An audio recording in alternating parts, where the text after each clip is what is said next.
Coach, thank you very much for joining me on this simple Coach to Coach season preview. So very excited for 2025 already. Appreciate you taking the time as we discuss that and other topics of interest. So thank you very much.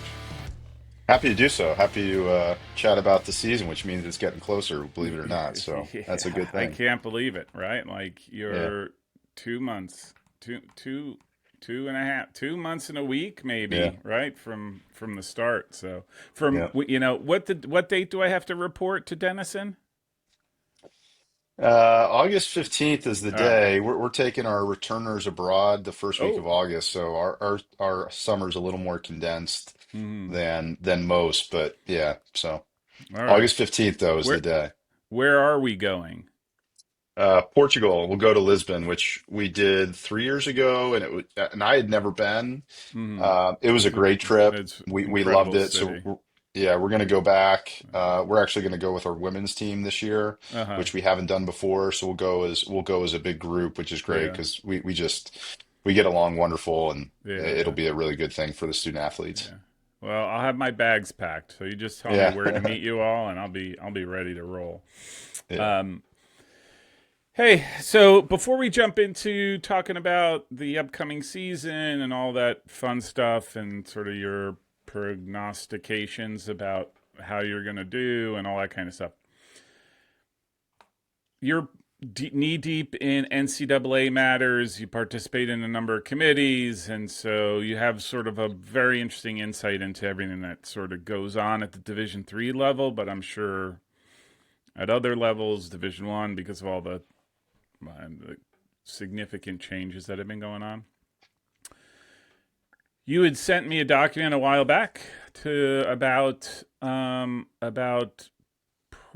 or about changing, expanding the amount of time that you get as a program, as a sport.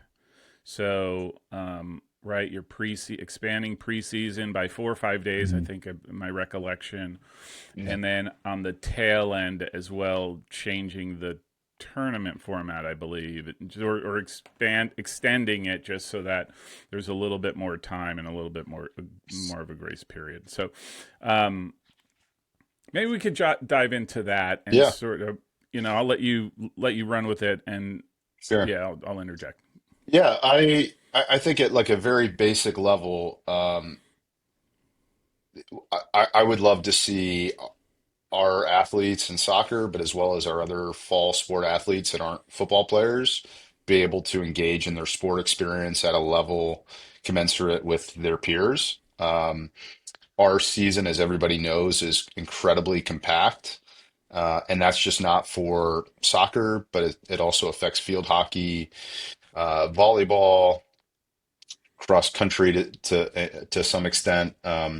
And when you step back and you look at what we're actually doing, and then compare it to our fall or winter sport and spring sport peers, I mean, it's just not even close to being the same level of experience that our athletes are provided. So as I was thinking about this, and I think about our playing and practice season way more than I should. I stay up at night in April thinking about playing in practice seasons for some unknown reason. But I just think like to give everybody some perspective. This year, for example, we'll play, and this is the longest season we'll ever have. Just based on how the calendar falls, and there's a start Hmm. date formula and all that fun stuff. But we'll have 66 But days to play like go ahead. 18 games. Yeah. Yeah. But just to clarify, you get 66 games, which is the longest that you get to play, but that isn't by hey, you've added days. It's just the way the The formula current breaks system. out. Yeah, Yeah. breaks out based on the calendar. Okay. Yep. So the Go ahead. September 1 start date from when you can start playing Mm, games to when Selection Sunday is, for this year it's 66 days. Um, but the year after that it goes to 61, and then yeah. then there's in a few years we're down to 59 days to play our 17, 18 games. Yeah. And So everybody can do the math there. That's, a game every 3.5 days or so, Yeah. which is kind of crazy. But I guess to give it the best example that I've been able to find in my perspective is, the closest sport to soccer is lacrosse. Hmm. They play 17, 18 games in the course of a spring season. They have generally a two-game conference tournament followed by NCAAs. We do the same, obviously. Hmm. A men's and women's lacrosse player will play the equivalents of five college soccer seasons in their 4 years of competition, um, because their season is so long and ours is so short. And anyway, so as a starting place, like I was thinking about how can we just tweak some things to ensure that our athletes get to participate in a similar manner to their peers, as well as give us more time for preseason so we can limit injuries. If you talk to any sports science person or even the athletic trainers on all of our campuses, they will tell you, that the time of most injury is when the athletes first arrive because we Hmm. just don't have the time. So anyhow, there's kind of three pieces to this that are all pretty straightforward. Uh, all fall sports. The first one is all fall sports. I would propose using the same start date calendar that football uses. Many years we're coming in after football arrives. Well, every year we come in after football arrives, but yet our first game is prior to their first game, which just doesn't make any sense to me. And so if everybody just arrived on their campuses at the same time, all fall athletes could have a more adequate preseason. It won't ever be perfect, but at least it gets us closer to allowing our athletes to get ready to participate in a healthy manner. So that's first.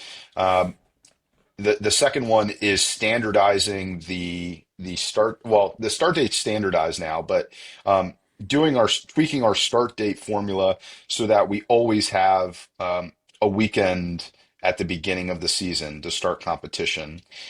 So for this year and the last couple years, we've been able to have a weekend on the front end of our season, which just adds dates to the Hmm. season, which allows us to schedule games better. It eliminates midweek games that we have to schedule later because we can play them earlier in the season on a Saturday or Sunday.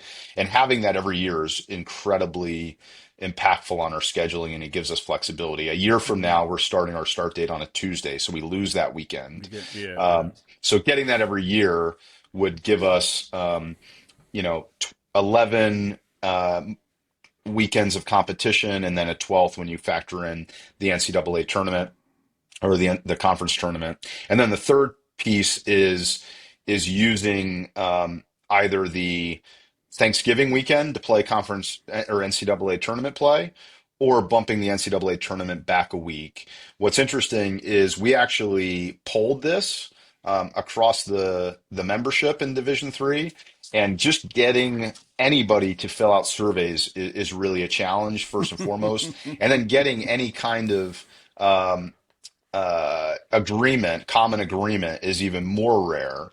And Hmm. so what I found really interesting and really eye-opening was, and I'm going to look at it here. So we had 447 people across the division um, that that were in favor, or we had 447 people fill out the survey, which is an incredible number. Being on the rules committee and some other committees, just that number alone is really high. Hmm. Of that 447, 92% of these are coaches. 92% of coaches were in favor of extending the season by at least a week, Wow. which getting 92% of anybody is incredible. In What I anything. found in anything, what I found also really interesting was we had 153 athletic directors who 60% of those responding also were in agreement for this. Um, the NCAA championship committee, for a, a, a couple of the reasons that they provided, said, we don't want to take this up. We're not going to do it, despite the membership being Hmm. overwhelmingly in favor of it, which is a shame. But had they done that and extended the season by a week, and let's say we tweaked our start date, and provided more time for preseason, the effect of this, the net effect would be, we would go from having 59 to 66 days of competition that we have currently for our 17 or 18 games Mm-hmm. to as many as 74 dates of competition, as few as 69 dates of competition. So we're Mm-hmm. adding at least, 10 or so days Yeah.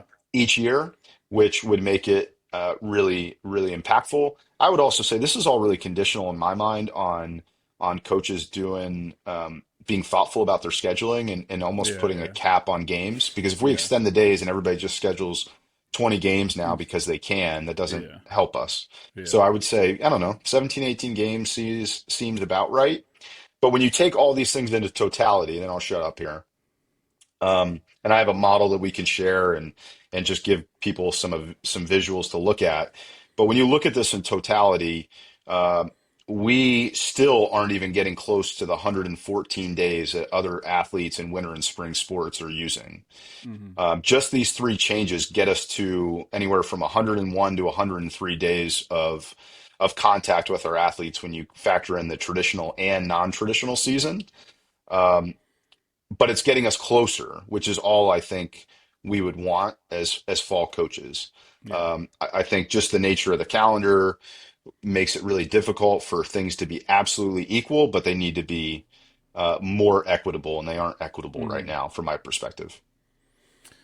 All right. I just shared the graphic that compares the matrix that compares current soccer versus your total days versus the proposed Mm. versus, and yeah, so there's 2 weeks. There's 2 week differences between soccer and right and the Hmm. spring sports, like which is a lot, a lot. Right. Yep. And is it? I mean, let me dive into that. Is there any difference school length? And I because I haven't looked at this, but like length of time in school, is there a difference between the fall and the spring? No,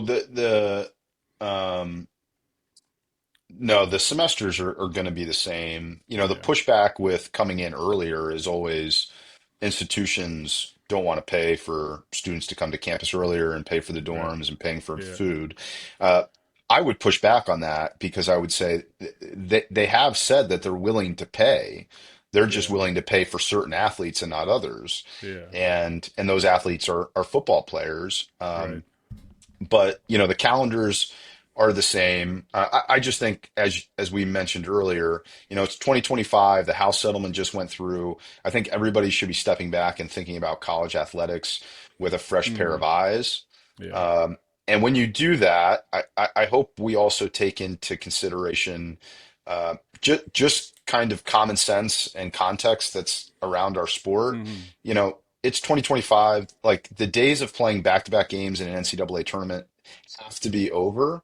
The days of Mm. starting a season and feeling like you That. have to cram Yeah. 4 or 5 games into 10 or 12 days just to get your games in because Yeah. you don't have weekends later in the season Yeah. to try to spread things out. I mean, I just think we have an opportunity now to reimagine what our sport looks like. And I think Yeah. our coaches association's a little bit not super organized right now, which is a detriment to soccer, but I think there's an opportunity there to kind of clean some things up. But the reality is, Division One men in particular are partnering with U.S. Soccer. They're making a big push to try to play over both semesters. They've been doing that for years. U.S. Soccer's now just gotten on board to try to help with that. Is Division Three soccer going to play over both semesters? I think the answer There's is no, which emphatically no. which is Just fine. yeah. Yeah. Yeah. Yeah. But with what we have, I think we can do a lot better. Yeah. Yeah. I also think it's interesting. I think we talked about this before. I've spoken about it before. Is you know I'd say just generically the NCAA, just speaking out of both sides of both sides of its mouth, right? Like on the one hand, we want player safety, player health, all these things, but yet here you have something that could, I think, probably have a pretty statistically impactful Hmm. thing that happens if you just as you suggested, added days, even just to preseason alone. Forget the other things, and Yeah. and you know what I mean. Like I think like, Well, okay, if you care so much about player health, here is one thing that we can do that I think could seriously impact yeah. players' well-being. Well, thinking about the NCAA tournament to build on that is, I was fortunate enough to be on the championship committee. I chaired the committee Mm, for 2 years. Um, and I said then the same thing that I would say now is we have 4 weeks to play 6 games. yeah, And I've always thought, how can we reimagine the NCAA tournament to make it the best tournament possible? And the one uh, time of the year that's not used is the Thanksgiving weekend. And the yeah, pushback always is, well, we can't staff sites, institutions don't want to host over Thanksgiving, yada yada yada. But miraculously, Division III football hosts football, NCAA tournament play over yeah, Thanksgiving every year. yeah, Basketball are hosting tournaments every year. And so if we just use Thanksgiving, however we want to use it, yeah, that would allow us some flexibility. What I would love to see if I had the magic wand would be let's do a Friday, Sunday yeah, opening weekend with a day in between games in the first and second round weekend. Your second weekend is a single game Sweet 16 match mm, at a host seed. You use Thanksgiving, which we've never used before, for a single game quarterfinal. If we had quarterfinals at 4 host sites on, let's say, a Saturday or that Sunday when the Saturday of students are Thanksgiving, back, yeah, it would be bananas on campus. It, yeah, it would be awesome. I watched the men's lacrosse tournament this spring. All 4 quarterfinals are played on on host sites, with the host generally being in the match, yeah, which made it just great environments. And then you go to a final site and you do I would love to see a Thursday, Sunday, but yeah, if yeah, it's a Friday, yeah. Saturday, I think that gets us closer to our tournament actually feeling like A the national tournament. championship that it should be. Correct, correct. I think otherwise, and I've said this too. Like it just feels like you're rushing through a tournament because you just want to get it done with. And I don't, not you, but it just that's Sure. the sort of right. Like, hey, how do we bang out these games as quickly as we can so that we can just move it along so that we can get to the final done, right? Yep. And then you just move on. And I don't think that's well. I don't think it's healthy at that, especially at that time of year after you've put everyone's they're carrying 7 or 60 days of games and practices in their legs, and then they're doing these tournaments where they're playing game after game after game. It just Yeah. It's to challenging. me, yeah, yeah, yeah. It, I wrote down. Do you? I'm just curious. I've never seen, and there might be. I just don't. Maybe I haven't looked, but is there data on sort of like injuries in soccer in terms of when they occur? Likely, has anybody ever looked at that? Yeah, the NCAA has their Sports Science Institute. They keep a ton of data. Believe it or not, all of our individual campuses, I mean, Mm-hmm. our internal folks, I would say everywhere do a great job of tracking injuries. Mm-hmm.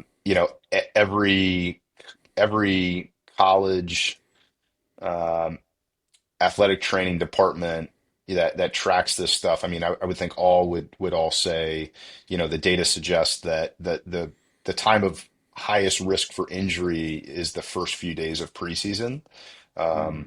Because now you're going from 0 to 100 pretty 100. Yeah. quickly. Yeah. Yeah. But yeah, I mean, there's a variety of places that stuff gets tracked and cataloged. Mm-hmm. That would be interesting to look at, because especially preseason, right? I just remember, right? Like, I mean, this is the '80s, so it. I just remember you show up on campus the day before you get your physical. The next day, you're doing, trying to do 2 miles in 12 minutes, and then Yep. you're jumping right into a game, and then at evening is fitness, and you're just at a pace that no one can legitimately train for, or at least back then could train Hmm. for to prepare. And sometimes it showed up in great shape, but you just weren't accustomed to you got hurt because you weren't accustomed to the intensity and the speed at which you had to do these things in the when you came to camp. But Definitely. um, is it? Has anybody ever looked at the economic, like not? I don't know if this is the right way to say it, not a college president, but has anybody sort of looked at what the cost would be, just say for soccer, to be like, hey, if we just added 4 days to preseason based on your suggestions, what? What would it cost? Yeah, what? Any idea what it would cost? Um, I mean, I is it could something take. you could fundraise for? You know what I mean? Could you go out and be like, we need, I'm making up a number, 5 grand, 10 grand, because we're going to bring our students in for 4 extra days. Is that the? Yeah, potentially. I mean, I don't think they would ever do that. Yeah, yeah, yeah, yeah. I But know, just I know people have looked at it. You know, the North Coast Athletic Conference, our league, a mm-hmm, couple years ago actually proposed this, and it came to mm-hmm, a vote.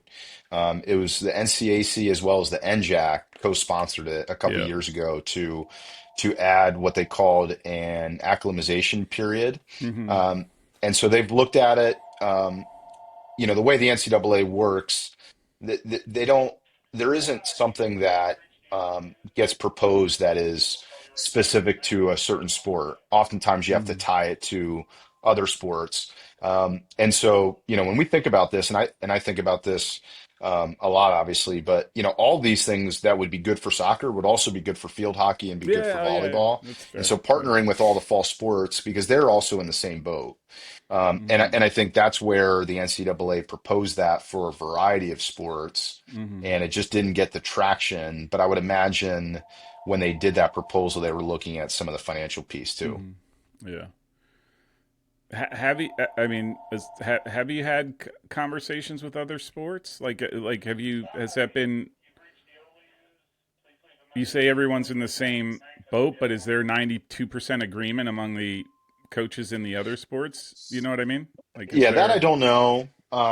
Again, there's been some transitions with Mm-hmm. leadership at our coaches association. I mean, ultimately, if this is going to really get some legs, there's got to be formal advocacy around it from Yeah. coaches associations. And there's been kind of a void in leadership at the United Soccer Coaches with college services. Uh huh. Um, but ultimately, you know, I think they would have to reach out to their peers in their other sports. I mean, Yeah. the the the common theme is our seasons are really condensed. The difference is, I think, just the unique demands that soccer has with the way the sport's played and some of those. Not to say that field hockey and volleyball volleyball aren't physically demanding, that they are in their own right, but I think they would also need with their sport committees and Yeah. their coaches associations to kind of um, outline what those are. I certainly could point to things that are specific to soccer, but I Yeah. don't know those sports. But anyway, I think a collaboration amongst the fall sports would allow this to at least get get some traction. But the biggest thing, honestly, and I've said this to our players, the biggest people that the NCAA and administrators are going to listen to are the athletes. Yeah.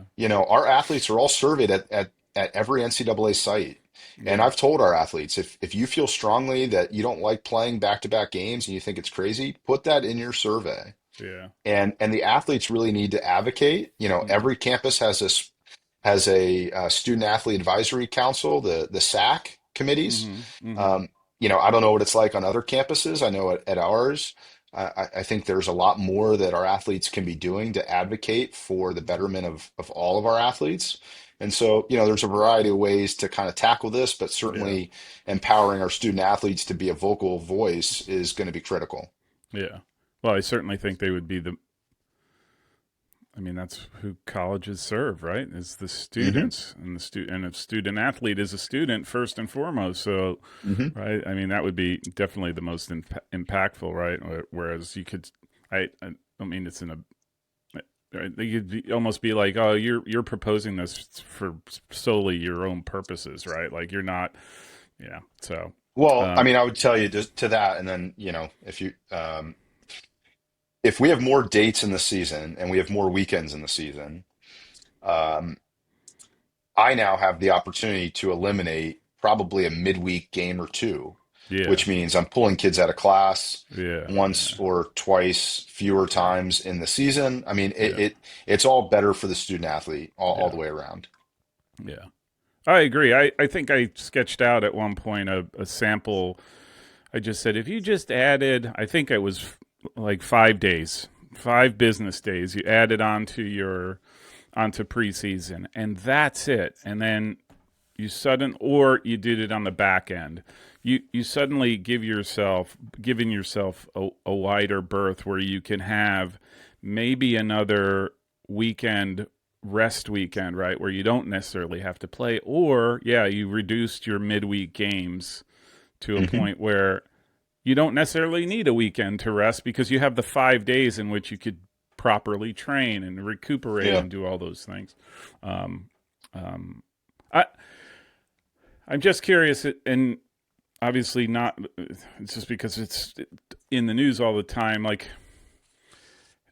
with everything going on with the NCAA and Division One and all the things going on there, like how amenable is change right now for to advocate for change when so many things are just sort of Yeah. just wide open.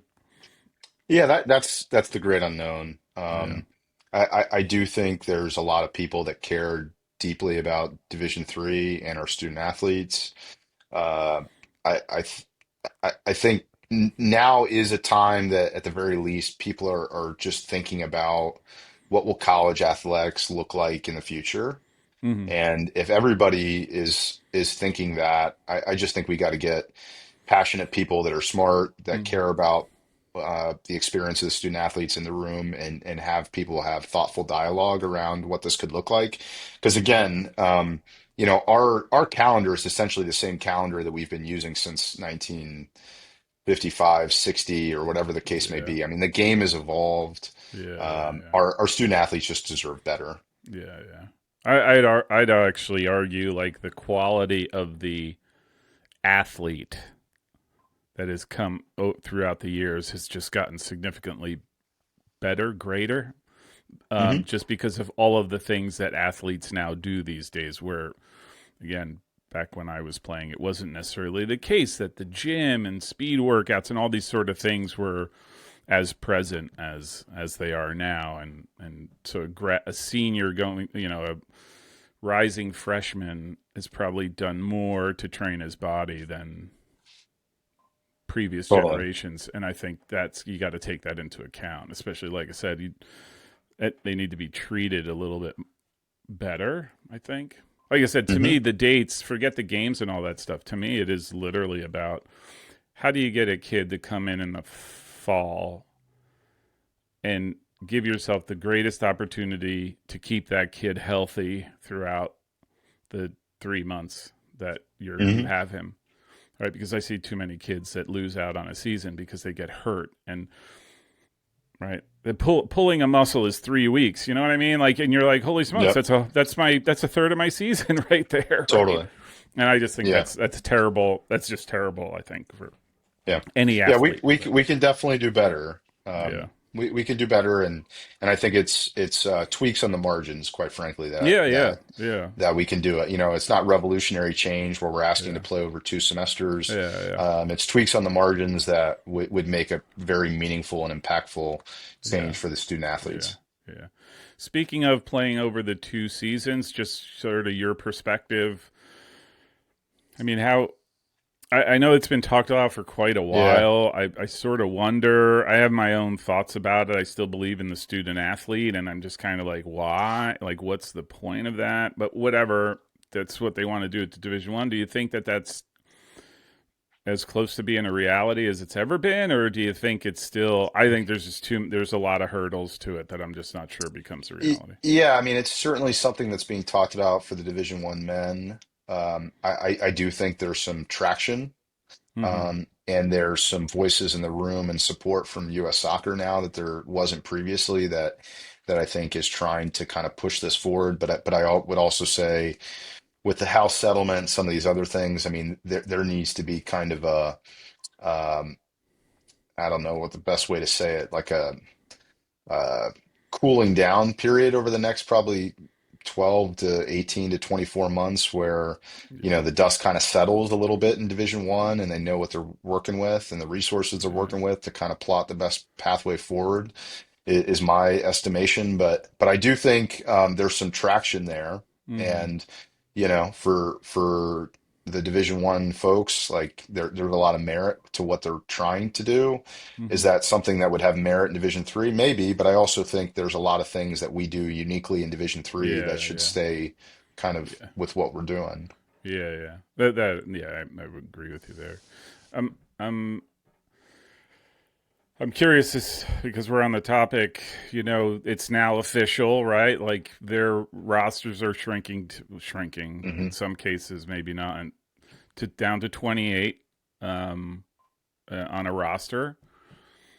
What are your thoughts on any impacts that you might see in Division 3 because of the reduced roster size, including the reduced playing time? Let's not forget that, because you substitution rules and all that sort of stuff, you might not see the field, right? Like you just might not get on the field. Anyhow, um, I'm just wondering your thoughts. Do you see any impact in a place like Denison? Do you think you'll be the beneficiary of some of the things that shake out?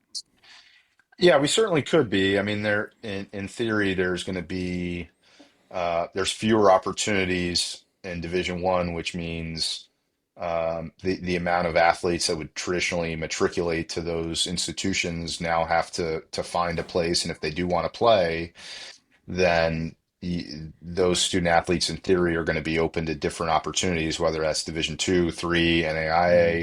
NAIA. I would say you've already started to see some of this. I mean, there's a number of places over the last couple years, us included, that have been the beneficiary of Mm-hmm. really good transfers that have come to Division 3 and have had a really great experience. That certainly will continue, from my estimation. Transfers are always unique. You want to find the right fit, like you do with any student athlete.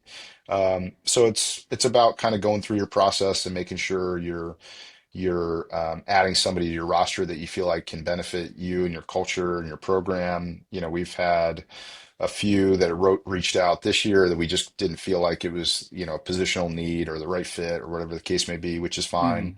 Mm-hmm. But I would imagine, like most coaches every year, you're going to be open to having conversations and seeing if you can help get your program better. Mm-hmm. I do know of one coach that I've spoken with already who said they've gotten a forward transfer, Hmm. um, that they hope is going to add some real weight to their team. I just think that's natural. I think I think kids would be. I don't know if it's smarter. I don't know what the right way to qualify it is, but I think kids or players are starting to come to the realization that obviously you want to select the right school and you want to do all that stuff, right? But you also want to play, like when you like tearing it all down. How can I play? How can I Right. find a place where I'm going to actually play in games and I'm going to enjoy it and I'm all those things.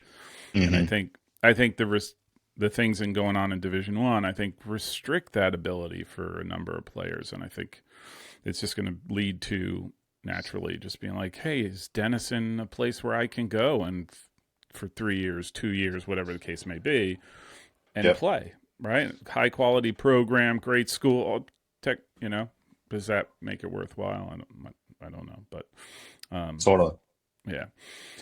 Okay, let's get to the good stuff. All this political stuff gets me anxious. Um, Actually, I'm with you. I'm with you on the days. I'll just say that for what it's worth. Anytime you need to do a publicity thing for expanding the calendar, I'm totally with you. You got the Great. channel at your disposal. Um, but let's talk about the fun stuff. What I'm looking forward to when I show up on the 15th and rock everyone's world with my quality of play.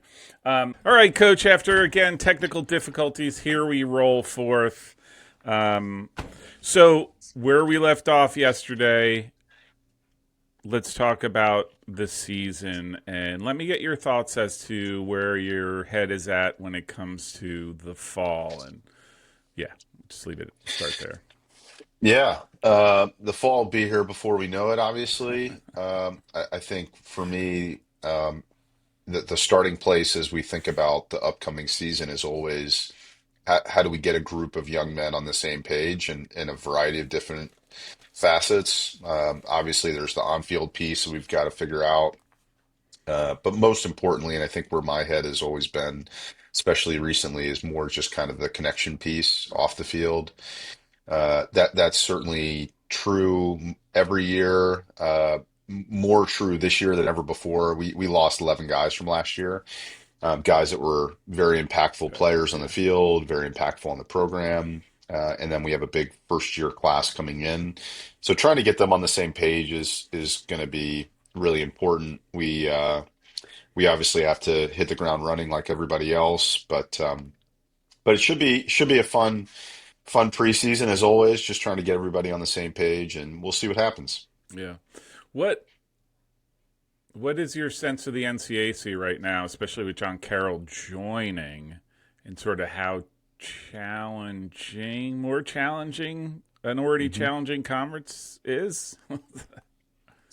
Yeah, top to bottom. I mean, the league's certainly as strong as it's ever been. John Carroll makes it stronger. Dehan and his staff do a great job, and I think in any of the leagues, you certainly want to be challenged because that prepares you for later in the year. I think last year we had four programs, us and three others, that all made the NCAAs, which was the second most to the NESCAC, if I Mm-hmm. have that right. Yeah. So certainly it's a tough league that's getting even tougher. And, I don't think there's any of us in the league that would say, yeah, we're just kind of a lock to be a top four team to make the conference tournament. I mean, it truly will probably come down to the last week, probably the last match fixture for there to be kind of solidified top Mm-hmm. four group. I hope we can get in there. If we are, then I think we have a shot to probably have a pretty decent season. So that's Mm-hmm. always the goal for sure. Yeah. So with that in mind, I'm just curious, like, because you lost so many guys, impactful guys next year, like how much do you expect, or do you expect more from your freshman class than maybe perhaps in other years to contribute right out of the gate? Yeah. Or Yeah, it'll be interesting. We certainly recruit guys that we feel like can contribute right away from the moment they step on campus, knowing full well that as a 17 or 18-year-old young person, there's a lot of new adjustments that they have to get used to. So their ability to be at the level that we need to consistently is always up in the air. You mm-hmm. hope for the best, but certainly. We need our first years to come in and play a role. As Mm-hmm. I think about our team for the future, you know, if you have a good program, you're good because generally you have really strong senior leaders and Mm-hmm. players that Yeah. that oftentimes go through and then graduate. That should happen every year if you're Mm-hmm. doing it right. You should also have returning players that are ready to take on bigger roles, which we certainly do, Mm-hmm. as well as first years that are coming in and helping push the level. And I think we've tried to set the program up to have all of those components. Mm-hmm. This year we have that. Um, so our roster is a bit mixed in the sense that, we scored 50, whatever it was, one or two or three goals last year, which is the Mm-hmm. most of any team in the NCAC. We had 14 shutouts last year, which was the third most of all college soccer programs on the men's side. Mm-hmm. So we did a really nice job. We certainly have to address some of the goal scoring that we lost, but we do bring back our entire back four, so that'll help give us a little bit of continuity as well as other guys that play in the back that give us flexibility that are also really good players. Mm-hmm. Goalkeeper, whoever plays there, will be playing their first meaningful minutes in college soccer when we open Oh. up at Stevens at the end of August. Mm-hmm. So yeah, I mean it's certainly kind of a mixed bag in terms of who we have returning, but the quality of our returners is really strong, and some of our first years as well as guys that are returning players just have to kind of fill in. Mm-hmm. I think one of the big themes that came out of our year last year, especially looking back as we talked to the guys, they all kind of knew one of the pieces we really wanted to work on and address is just kind of the quality of our depth and the Mm-hmm. strength of our depth in our team, and all things that I hope we've addressed a little bit. Mm-hmm. You mentioned Stevens. Are you coming east? We are, yeah. So we'll open the first weekend in New Jersey. We'll play Stevens on Friday night at their place, and then we'll have a day off. We're going to do some alumni stuff in New York City, which will be a lot of fun for the players. And then on Sunday we'll play Stockton before heading home. So really good weekend to start. Wow, I might Yeah. have to, grace you all with my presence at one of those games. Like Yep. that's Stevens is an hour and 15 from here. Yeah. So, Yeah, that came out last year. We're going yeah, back, so that'll be a first. That'll be an awesome first weekend. Obviously, Stockton's really good as well. They yeah, lost in the NJAC final, yeah. and then the next weekend we'll host Franklin and Marshall and Hopkins. So Wow. really a really great first couple weekends of the year. Yeah. The second weekend will be really fun. Being able to play a Friday night game against Franklin and Marshall, and then Sunday play Hopkins, and just another strong weekend. Which you're always trying to challenge your group, especially Hmm. early in the year. So we'll certainly do that. Can I ask you the dumb question? I'm always curious about this, especially, listen, you just racked out four top 20 teams for all intents and purposes. Maybe not so, I hate to say this, maybe not so much Stockton, but they're an NJAC powerhouse, right? So, Mhm. I mean, do you when you're looking at your schedule, do you look for like I don't want to say like lighter weekends, like just in the before your conference, right? Especially knowing how hard the NCAC is. Do you try to find a I don't want to say a team that you can roll over because I don't think there's many of those teams left, but that at least give you a breather because Um, because it. I mean, I hate not. I mean, if you put yourself through the ringer before the NCAC, I think you might. I mean, right? You could be in a record mhm. wise in a bad spot, right? Like not suggesting anything, but it really it comes with Yeah, a double edged sword, right? Does that make sense? yeah. Uh, I, I wish to say scheduling was there was more of like a science to it, or an art. I don't know. I think it's more of a an art than a science. I don't know. Yeah, I think honestly with scheduling, at least for us, like it's not nearly that. We're not nearly that pragmatic about it. Mm-hmm. Simply because obviously with location and trying to play midweek games that you need to play Mm-hmm. to fill your schedule in. I mean, there's only so many teams that you can play, so Right. some of those games are relatively consistent. What I've tried to do, especially as I've thought about MPI, and again, I Mm-hmm. haven't thought about it tremendously much in terms of like how it's going to affect our scheduling, Mm-hmm. because some games will always be relatively consistent for us. Yeah. But what I've tried to think about is like, yes, we're always going to have strength in our league, which is great, so our MPI is going to be strong there. But then we also want to create, 1 to 2, what I would call kind of marquee Mm-hmm. weekends that we can do ideally at home if we can, but then every other year try to do kind of an out of region trip. So 2 years ago we went to Massachusetts Yeah, and I did a remember that. did a Yeah. weekend out there, which was a lot of fun because we can do some alumni stuff when we're out there. This year we'll do New York City. I think in 27 we're kicking around a few ideas, but trying to get to areas that we're drawing our student athletes from, Mm-hmm. so we can play closer to home for them as well as do some alumni and family stuff, which is Mm-hmm. always good kind of outreach. Mm-hmm. But then everything else within region, we're trying to schedule um, teams that make sense for us, that Mm-hmm. make sense for travel and Yeah, that yeah, kind of thing. yeah. Okay. Can I ask you this too? Like, is this just a focus of yours? Is this a Denison thing that you? I mean, I've heard you talk about this before, where you have these weekends where you're able to focus on alumni and where they're at. Is this something that you yourself are conscious with your program, or is this sort of like a Yeah, I Denison think thing? both things were kind of happening at once. I mean, it was certainly a focus for mine. Mm-hmm. I walked in 5 years ago and we had, whatever it was at the time, 68, almost 70 years of history within the program, and a really proud history, and people that really care deeply and passionately about the college and our program. And that was happening at the same time. The institution was really making a priority.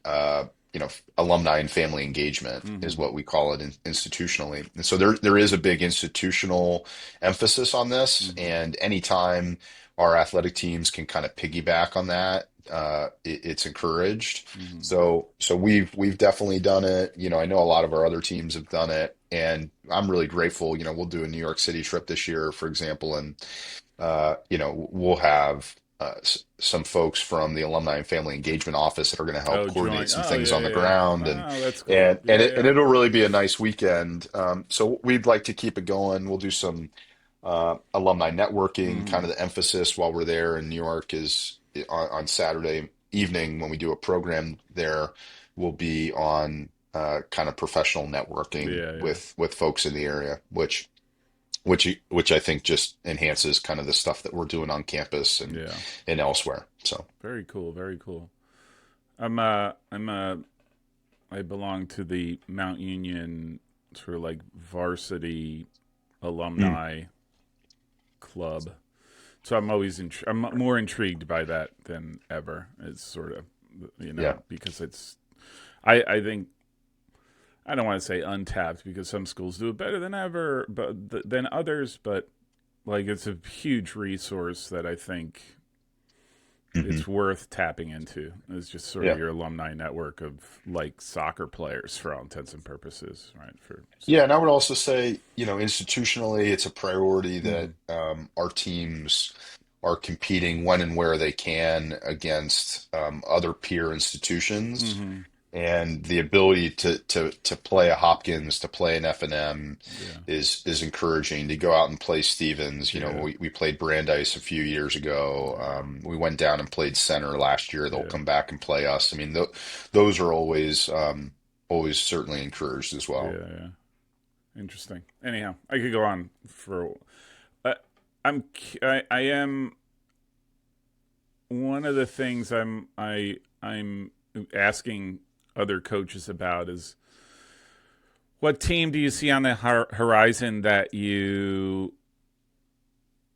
may or may not play, but that you think that could surprise this upcoming year? Is there anyone that you see or think you're like, you know what, we should watch out for them? Yeah, good question. Maybe this is top of mind for me because I stumbled across an article yesterday, like Dickinson, for example. They seem to have a lot of momentum. I stumbled across a thing where they're making some investments Mm-hmm. in facilities and stuff that they're doing. Obviously, they had a great year last year.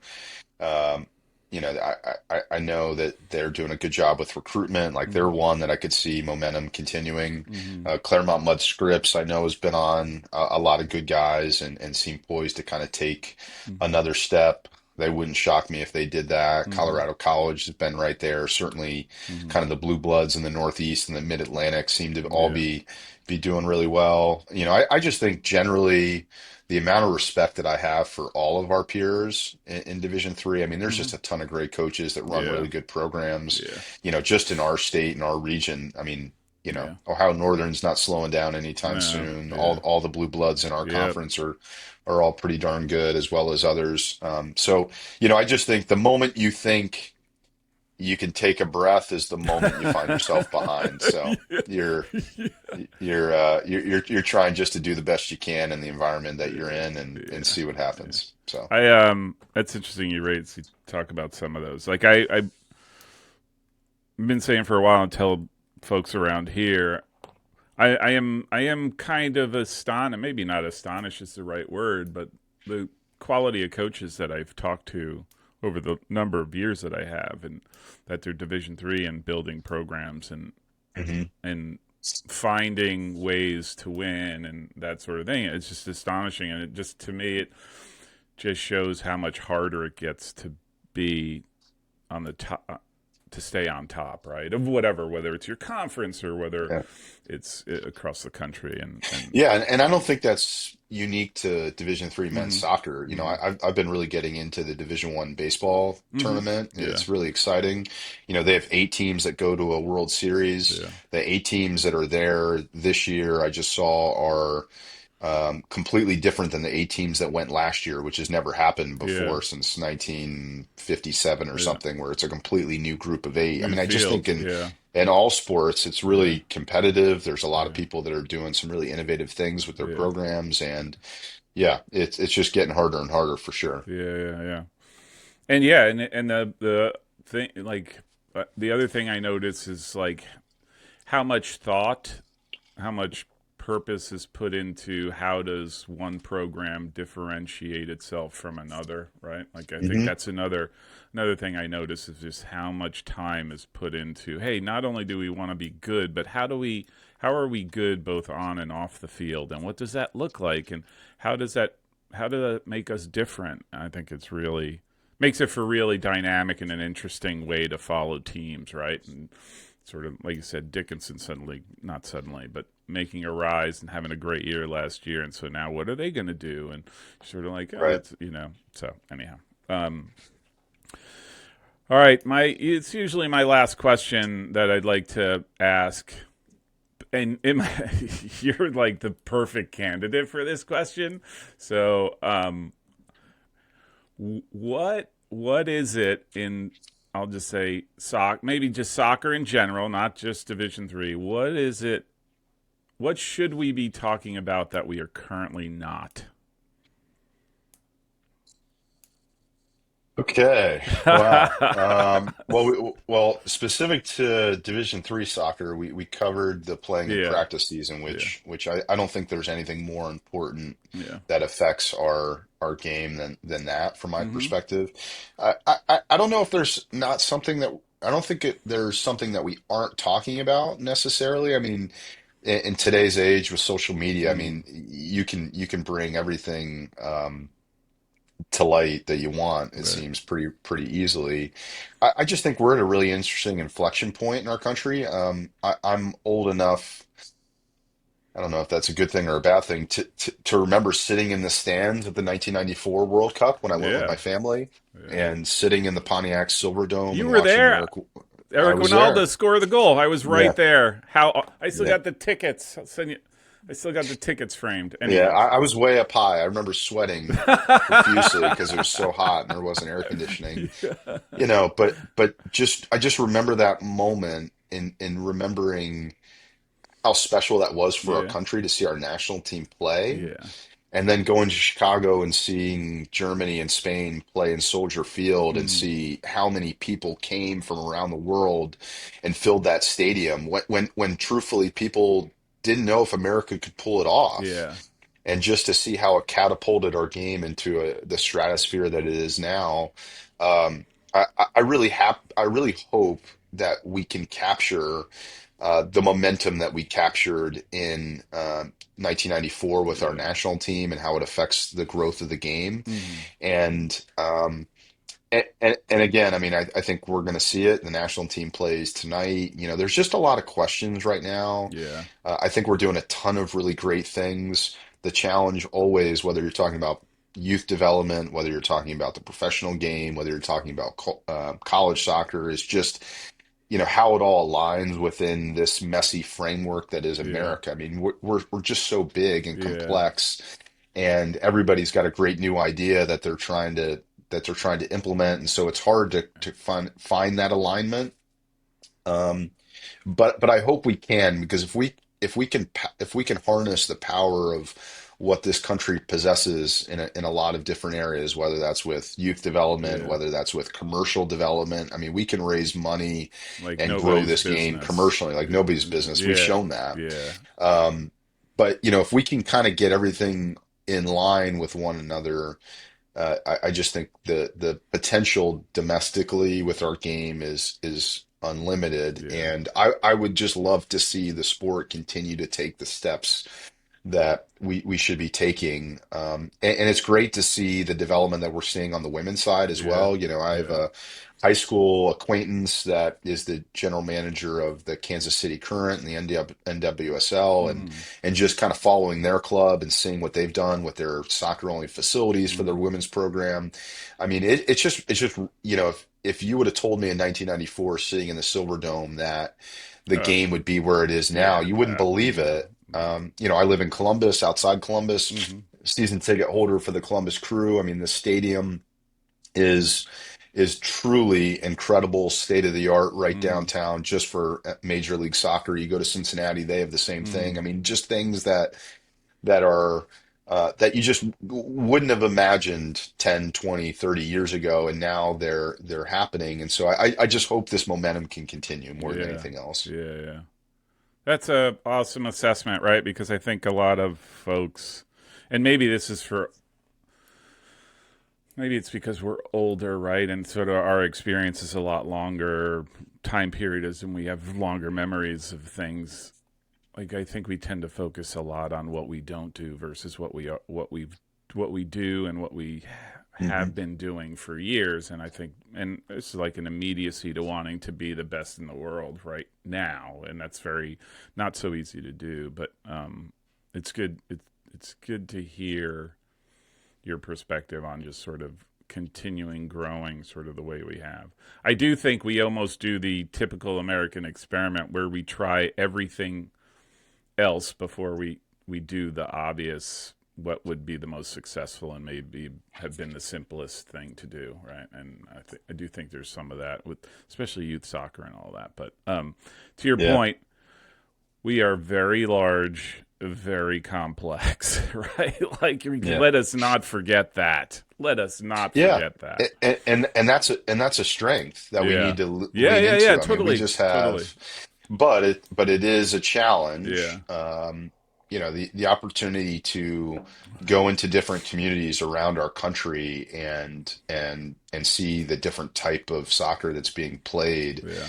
is really what makes, you know, the national team and our sport just really Yeah. special. Yeah. You know, I remember being a young player growing up here in the Columbus area and then going to these national events and playing, you know, a team from Jersey or a Yeah. team from South Florida or Arizona or Texas or something, and everybody played differently, and Yeah. it just was so eye-opening because I just hadn't experienced that. I mean, Yeah. you know, this was a time before, you know, you're watching TikTok videos and Yeah. YouTube stuff, so like your exposure to that type of play and those type of players was just when you stepped on the field. So Yeah. Yeah. anyhow, it's certainly a strength. I also know it's also what makes us a unique challenge because Yeah. every community is a little different. So Yeah. Yeah. I think that's the hardest part, right? It's like we're so, I'll just say community focused, right? Like that's our lowest common denominator is your particular community, and you do things the way it works for you within your community, but that doesn't necessarily match all the other communities around you. And so, how do you bring alignment to all of that, right? yeah, Yeah. So anyhow, people very, much smarter than us got to figure that yeah, out. yeah, above our pay grade, unfortunately, right? Like Yeah, so. Um, all right, Coach. I really do appreciate this. Thank you for taking the time to sort of catch up again. Thanks for dealing with such grace the technical difficulties from yep. yesterday, which still no one has been able to explain to me what happened. So, but anyhow, thank you very much. Hey, I wish you the best. Wish your men the best. I will be obviously following. There's a very good chance that you will see me wearing. There'll be a guy with the Dennison cap on at Stevens or at Stockton, hanging out watching one of your games. So Yeah. Well, I'd love to see you. I'll bring you a scarf. So there you total. go. I mean, I'll pack it. I'm I'll pack it there. in my bag. So All there. right. All right, Coach. Well, good catching up. Yep. Take care. Thank you. Thanks for all you do. Yep. Bye. Thank you. Bye.